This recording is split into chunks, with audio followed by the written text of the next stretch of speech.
Yo les gars, nouvelle vidéo sur Chicken Garage, sur la E30. Et aujourd'hui on va faire un truc assez important sur une caisse de drift, mais qui est important sur toutes les voitures en général, c'est avoir un bon châssis. Alors sur la E30 c'est quand même un vieux châssis, la caisse elle date de 90, donc c'était pas très perfectionné. On n'a pas trop de réglages, pour ceux qui ont une E30 ils savent que par exemple à l'arrière, il y a zéro réglage, genre carrossage et tout, tu peux rien faire. On va installer des renforts de tourelle, donc une barre anti-rapprochement en haut, une X-Brace qui va sous le châssis et un protège carter. Je vais peut-être installer aussi ici un bloc excentré pour les oreilles de triangle, mais je sais pas si on a le temps aujourd'hui parce que là actuellement dans nos garages il y a Lilian qui filme. Eh oui, ça va. Je suis caché derrière la caméra là. Il y a Dorian qui bosse sur le E36. Aujourd'hui on a une grosse journée au garage, on fait plein de trucs en même temps. Et on a qu'un pont, on a pas mal de choses à faire, donc peut-être que je le ferai plus tard. Le protège carter et le X-Brace viennent d'un site polonais. Ils n'ont pas fait une sponsor, mais je vous partage que c'est vraiment un bon plan. Pour les deux, j'en ai eu pour à peu près 100 balles. Pour ceux qui savent ce que ça vale en France sur des sites français qui revendent exactement les mêmes choses, c'est pas loin des 100 balles pièce. Donc en vrai les deux, vous les trouvez souvent entre 150 et 200 balles de lot sans frais de port. Donc voilà, j'ai acheté sur M-Tuning, ils sont hyper cool et tout. Je comprends que les sites français doivent faire une marge et tous les sites en général. Mais quand tu vois que le prix il fait x2, c'est vraiment tu dis qu'il y a un petit problème. C'est clair. Donc voilà, je vous mets le site en description les gars, n'hésitez pas. N'hésitez pas, si vous commandez, à mettre un commentaire Chicken Garage, si on peut se faire un peu remarquer, ce serait cool. Donc l'utilité d'une barre anti-rapprochement à l'avant et d'une barre anti-rapprochement sous le châssis, une X-Brace. Ça pour ceux qui ne connaissent pas, ça vient se prendre sur les oreilles de triangle et au niveau de la crémaillère. Ce qui fait que ça va rigidifier tout le dessous du châssis de la caisse et moins avoir un effet de ballon quand vous mettez la caisse en contrainte. Et ça donc sur les tourelles c'est beaucoup plus connu, tout le monde en met. Donc pareil, vous aurez un renfort en dessous et au-dessus, comme ça, des deux côtés en sandwich. Ben après tu as un travant qui est au top quoi. Et c'est vraiment ce qui manque sur ma caisse pour l'instant. Ces deux ont une utilité. Est-ce que je vais le ressentir? Je sais pas, mais dans le long terme je pense que oui. Une utilité sur la précision du châssis tu veux dire? Ouais, voilà. Voilà. Et ça, clairement, ça n'a pas une utilité de performance, mais... c'est une grande utilité quand même. Hein. C'est économique plutôt. C'est voilà, une utilité économique. Parce que pour ceux qui ne savent pas, sur une E30, lorsqu'on swap un moteur de E36, donc M50, M52 ou même M54, même si ça vient pas de 36, vous avez besoin d'un carter d'huile de BMW E34. Sauf que cette pièce a pris plus de valeur que le Bitcoin en un an. C'est si cher que ça? Ben, gros, quand j'ai commencé la caisse, tu trouvais le lot Carter avec Kirpin et tout pour à peine 200 balles. Ouais. Là, je crois que j'ai eu une annonce il y a 2-3 jours, juste le Carter 300 € quoi. Ah ouais. C'est pas donné quand même. Donc ça vaut le coup de le protéger et vaut mieux passer le taper 2-3 fois ça et le changer plutôt que d'éclater son carter d'huile. Déjà, tu risques de perdre toute ton huile et casser le moteur et en plus, ben, ça coûte un mois. Et en plus, faire un crédit à la banque pour acheter un Carter. Voilà, c'est ça. Comme je dis, le lot, même pas 100 balles, franchement, oui, ça rajoute du poids, mais on va pas se mentir, vaut mieux de pas casser un moteur. Ah, c'est lourd quand même, ouais. Ah, ça pèse un peu son poids. Ça pèse son poids, par contre. Hein. Donc, sachant qu'en plus, ma caisse, on dirait pas qu'elle est basse. Voilà, elle est un chou de remontée, mais là, elle est sur quand elle est au sol, on dirait que c'est un 4x4. Mais quand tu regardes sous le moteur, le carter, il a ça du sol. Eh ouais. C'est ça d'avoir des roues en 15. J'espère qu'il n'y aura pas un trop gros écart entre le moteur enfin entre le carter et ça, parce que sinon ça veut dire que ce sera vraiment près du sol quand même. Ouais, donc on verra. Ben on va voir ça de suite. Hein. Donc là, on la met sur le pont, on la monte. Et écoutez, on va commencer ça, on va vous montrer. Yes. Donc, les vis ne sont pas fournies, mais je vais vous montrer comment trouver des solutions pour. Oh, le malin. Allez, let's go.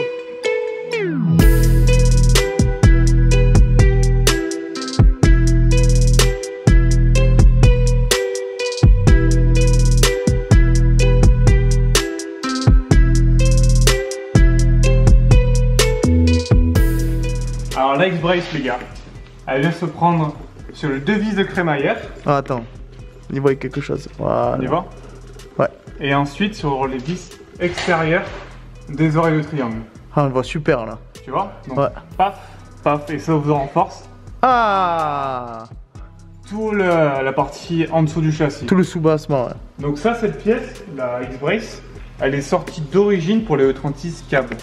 Vu que c'est un cabriolet qui a moins de renfort sur la structure en gros, mais ils ont compensé je pense en renforçant le dessous de la caisse. C'est pour ça que cette pièce c'est connu. Et donc le protège carter vient se prendre aussi sur les vis de la crémaillère et vient se prendre ici là. Donc ça vient englober tout ça.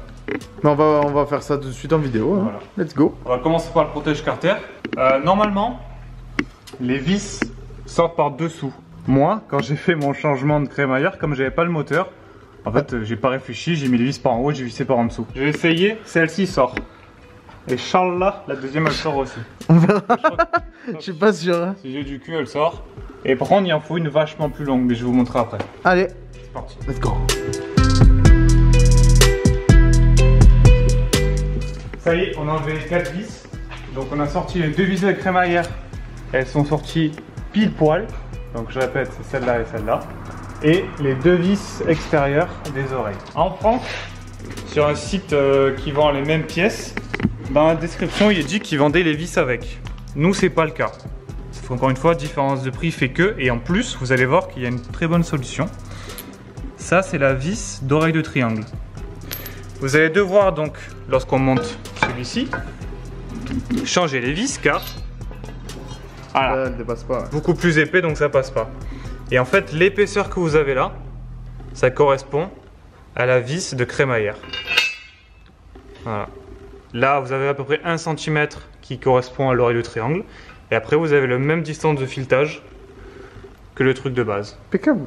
Donc voilà, ça fait déjà 2 vis que vous n'avez pas acheté et que vous récupérez. L'avantage c'est que c'est de la vis BM, donc c'est de la bonne cam. Et c'est du 8 de résistance. Donc ça aussi, lésinez pas, achetez pas des vis à Weldom qui vont te prendre du jeu ou te casser. Parce que sachant que ça va prendre dans la gueule. Parce qu'en drift on est souvent en travers, donc le châssis travaille beaucoup. Le problème suivant c'est pour au niveau de la crémaillère. Vous avez donc 3 cm en plus quelques millimètres. Bon ça c'est un peu... On peut même ne pas le prendre en compte. Par contre il faut une vis, vous voyez que ça c'est d'origine. Donc il faut bien 2 cm en plus. Bah ouais, 2 ou 3 même. Et j'ai trouvé... Je te suis. Hein. Il y a un chien qui travaille. Gros lait. J'ai trouvé dans une boîte de vis celle-ci, qui est pareil, une vis BMW qui vient se prendre, vous savez, sur les pare-chocs, celle que vous venez prendre par dessous là. Voilà, en gros. Ah oui, qui fait un peu la crash bar aussi en même temps. Voilà, exactement. C'est une vis de ça. Donc pareil, c'est du 8-8, donc très résistant. Et ça fait la distance qu'il faut exactement. Les 3 cm aussi. en plus. Quoi. Exactement. Impeccable. Donc ouais, c'est quand même un beau morceau. Donc en fait, si vous fouinez un peu, si vous avez des vis de côté, vous pouvez trouver quelque chose. Moi malheureusement, j'en ai qu'une. Je vais voir si sur ma caisse, c'est exactement les mêmes... ça c'est du M10. Je crois que sur le 30, c'est du M12. Donc on va regarder. Et au pire des cas, j'en ai juste une seule à acheter. Le temps d'aller au Bourbonnais. Le montage quoi. Et là... En attendant, je vais mettre une tige filetée, mais vraiment c'est juste pour pouvoir la parquer. Ah, c'est le même filetage et tout? Ouais, et la même longueur. Ah ben. Ça c'est merci papa. C'est pas la bonne. Donc ce sera sûrement pas la bonne. On voit rien. Et du coup, la vis que tu as récupérée là, ouais. C'est une de E36. Celle-ci, j'ai regardé un peu, et ça correspond donc à ces vis que je vais essayer de démonter pour E46. Ah, c'est E46. Donc moi j'en connais une épave à notre futur local. Si Lucas regarde cette vidéo, il se sentira visé. Donc, si un jour tu démarres et que tu n'as plus de vis de pare-choc, t'inquiète pas.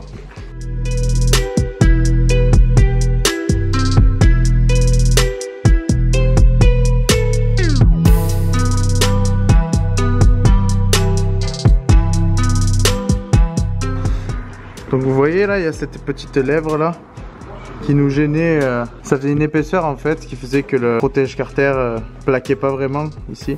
Du coup ben là on l'a coupé. C'est pour éviter les vibrations aussi, hein. Je pense que ça a été... Coupé et replié. Au moins ça sera bien plaqué contre moi. Là on remet un coup de gris, faut pas que ça rouille. Petit coup de peinture. Hein. Voilà. Et on n'en parle plus. Impeccable. Petit coup de peinture, les 2 inserts de mie. Et on a même mis des petits bouts de scotch Armaflex pour éviter les vibrations.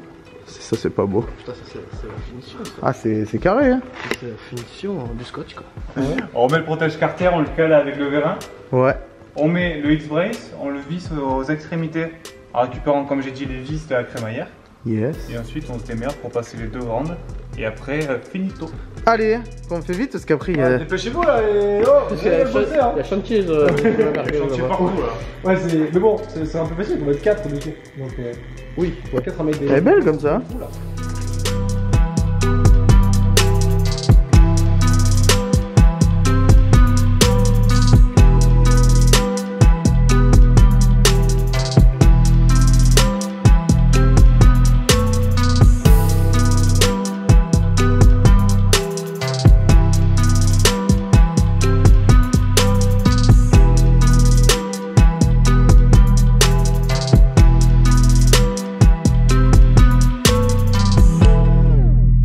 Bon les gars, on se retrouve pour la suite de cette vidéo sur le renforcement du châssis de la E30. Ce qu'il nous reste à faire, maintenant qu'on a installé le protège carter et le X-Brake sous la caisse, c'est installer une barre anti-rapprochement pour les tourelles avant. En fait c'est la deuxième que j'achète. La toute première je l'avais achetée sur le Bon Coin, une full rigide, mais en fait elle s'est montée pas sur la caisse parce qu'elle voulait taper tout l'emplacement du faisceau qui est derrière le moteur.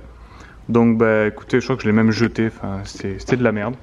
Et là j'ai acheté celle-ci, c'est une barre IRP. Et je savais pas qu'ils faisaient aussi des barres anti-rapprochement. Et quand je l'ai vu sur le Bon Coin, je l'ai acheté, je crois que je l'ai payé, je crois 60 €. Donc ce qui est assez correct, démontable, réglage au milieu pour la tension, donc voilà. Un peu abîmé, bon c'est pas grave. Dommage, il n'y a plus le sticker IRP dessus, ça aurait été swag. Alors faut savoir que pour monter une barre anti-rapprochement avant, faut pas le faire à plat, faut pas le faire comme ça.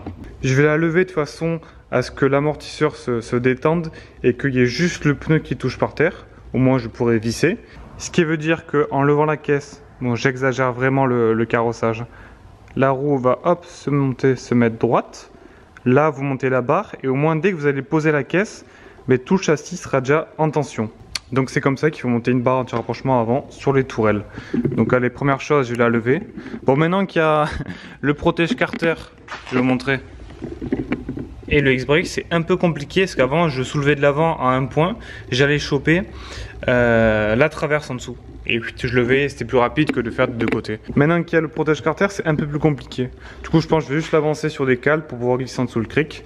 Je la lève, on démonte les 6 écrous sur les tourelles, on ramène la barre, on la monte, on la serre, on redescend la caisse et c'est fini.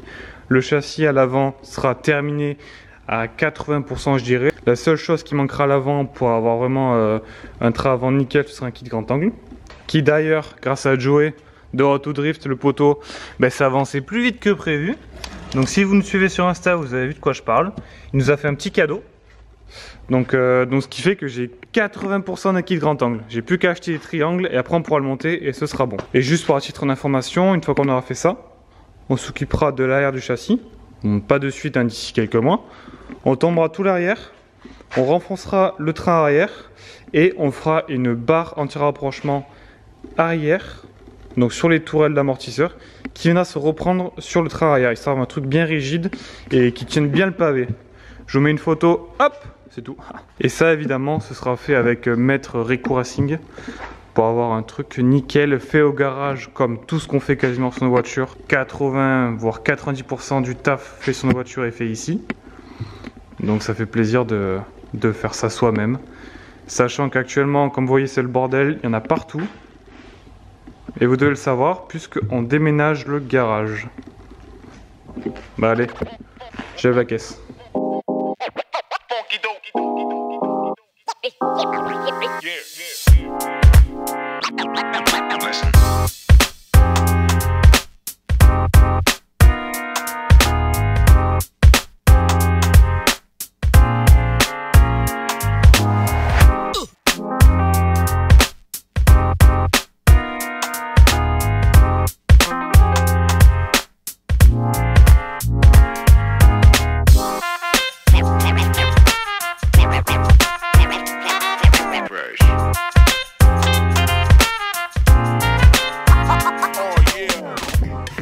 Bon évidemment comme en mécanique jamais rien n'est Bolton, alors qu'on te le vend comme Bolton, enfin bref ça c'est pas grand chose. Donc vous voyez ça, c'est la masse d'origine de la caisse, parce que d'origine la batterie est juste ici.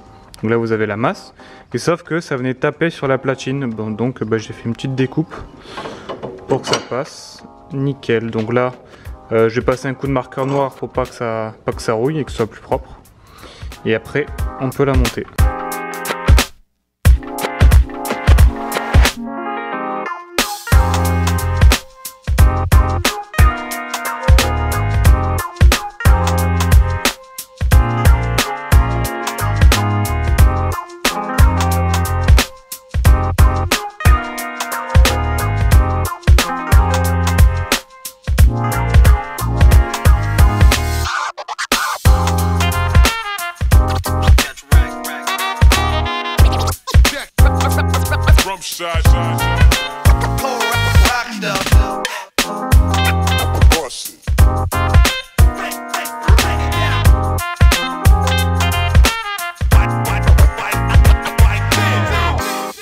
Ça y est les gars, la barre est en place. Donc comme vous avez vu, je l'ai montée pour qu'une fois que je la tasse au sol, tout se mette en tension. Comme je l'ai dit là-bas, j'ai dû découper pour le passage de la masse d'origine.